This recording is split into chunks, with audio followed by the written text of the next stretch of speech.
la gente magari si chiede che fine ha fatto l'Italia dei Valori, insomma un po' di Pietro, siete un po' scomparsi dalla scena, ma adesso tornate. Assolutamente. In previsione delle europee. Certamente ci presenteremo alle europee con il nostro nuovo simbolo, che è spersonalizzato perché l'Italia dei Valori è stato il primo partito ad andare oltre. E quindi da questo punto di vista... Cioè non c'è più il nome di Pietro. Sì, ma non è solo quello. Dico, è stata rinnovata tutta la nuova squadra dirigente, dalla segreteria nazionale, regionali, provinciali.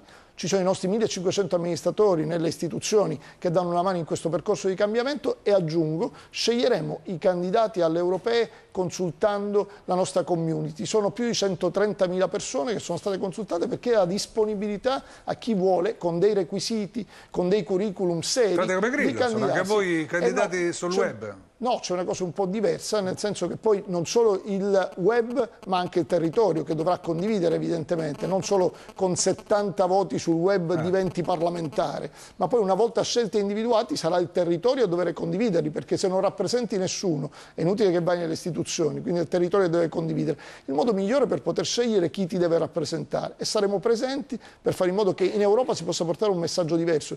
Io la settimana scorsa ho incontrato Olli Rehn, che tra l'altro fa parte dell'ALDE, partito al cui aderisce l'Italia dei Valori, il bacchettatore dell'Italia. E io a Olli Rehn ho detto, scusami, fare campagna elettorale con te è complicato in Italia, perché vieni visto come il perseguitatore dell'Italia. Dopodiché ci siamo messi a parlare di cose concrete da fare in Europa. Ho detto, ma perché non parliamo di contratto collettivo di lavoro europeo? Per fare in modo che il lavoratore italiano abbia gli stessi diritti, oltre agli stessi doveri, del lavoratore europeo, della Germania e di altri paesi.